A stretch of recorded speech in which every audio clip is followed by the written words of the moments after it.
De repente cae el régimen de Bashar al-Assad, que hacía 50 años que estaba en el poder. A veces las cosas en el lugar se sienten distinto, pero desde lejos se vio como una noticia muy sorpresiva. Y bueno, vamos a analizar qué hizo que estos rebeldes pudieran en tan corto plazo justamente derrocar una dictadura que llevaba medio siglo. Mauricio. ¿Cómo andan? ¿Cómo les va? ¿Andas bien? Si será complicado, que tengo más papeles que nunca hoy acá arriba, ¿no? Porque realmente nos tuvimos que empezar a enterar, no de la situación, obviamente, pero sí de la cantidad impresionante de grupos que estaban integrando esta suerte de coalición que termina derrocando, como bien decías Leo, como bien decía Ceci, a Bashar al-Assad, que llevaba del principio del siglo en el poder, que había tomado cuando murió su padre, ¿no? Es decir, todo el régimen duró 50 años. Ustedes decían lo rápido que se procesó esta rebelión.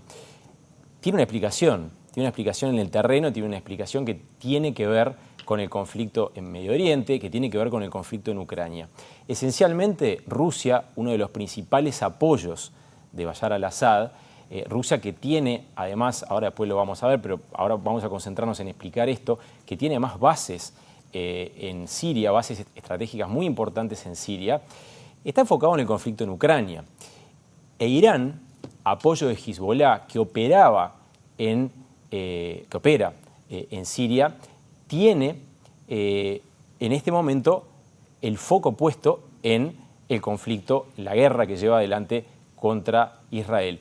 Ese debilitamiento entonces de las fuerzas de sostén de la dictadura de al-Assad termina comprometiendo a este régimen que evidentemente era muy dependiente de fuerzas extranjeras que, por cierto, en el caso de Rusia, en el caso de Hezbollah, participaron de las hostilidades contra los grupos rebeldes que se alzaron contra este hombre, Bashar al-Assad, entonces, que hoy está en Rusia, no se sabe si en calidad de asilado o no, pero está protegido entonces por su aliado Moscú.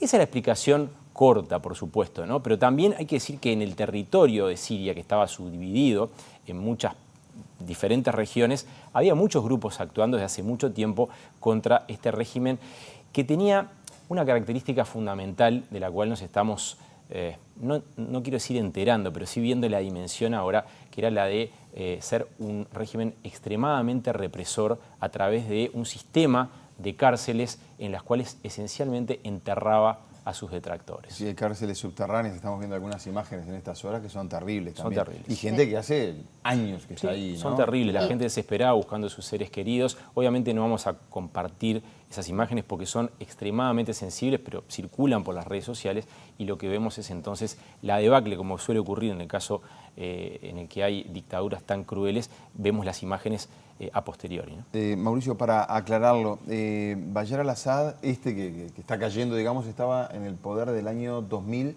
y antes del 70 estaba su padre, digamos. Desde principio de los 70, Hafez al-Assad, cuya tumba fue, de hecho, incendiada en las últimas horas por los rebeldes que tomaron el poder. Bueno, y ahora exactamente, ¿qué sabemos de los grupos que están asumiendo ahí la gobernanza? Vamos a poner en pantalla un mapa que queremos compartir con ustedes y mientras vamos explicándole la cantidad de grupos. Este mapa es de la BBC y lo que ustedes ven ahí es en cómo estaba dividido el territorio sirio. Ustedes ven los límites ahí, ¿no? Líbano, Turquía, al norte, ven todo el territorio sirio, ven al sur una base de Estados Unidos, ven sobre el Mediterráneo, todo eso que está en rosado, ven un punto negro que dice Tartus. Bueno, ahí está una de las dos bases que tiene Rusia, una base militar naval importantísima para lo que es la influencia de Rusia en el Mediterráneo. Vaya si será importante en el medio de un conflicto con Ucrania. Ven las principales ciudades de Siria, la frontera que comparte con Líbano, donde está basado Hezbollah, y por lo tanto Siria es un país extremadamente importante para que esta milicia pro-iraní que hoy se enfrenta con Israel recibiera armas. Al norte, en amarillo, ustedes ven lo que es la frontera con Turquía, donde actúan milicias pro-turcas enfrentadas a los kurdos que se desplazan sobre todo por el noreste, esa parte que ustedes ven ahí en lila, fucsia, creo que está en lila, ¿no? Del territorio. Aquellos kurdos que eran perseguidos por Saddam Hussein en Irak, ¿no? Entre otros, ¿no? Sí. Pero que están muy enfrentados a Ankara. Y bueno, y ahí ven en rojo, por eso lo dejé para el final, lo principal, ¿no? Lo que es la base de Hayat Tahrir al-Sham, o Ejército de Liberación del Levante, que fue el que lideró a la cabeza de esa coalición estaba entonces este autodenominado Ejército de Liberación del Levante, con Abu Mohamed al-Yulani, este hombre que se volvió rápidamente popular porque dio entrevistas para todos lados, que es una derivación de el viejo Al-Qaeda, ¿no? Es decir, quienes tomaron el poder no son particularmente proclives a elogiar a nuestras costumbres occidentales y a los países occidentales, vienen de movimientos extremistas, ¿no? Ahí vemos a al-Yulani en uno de sus primeros discursos. Él no es hoy el líder nombrado o acordado para dirigir Siria.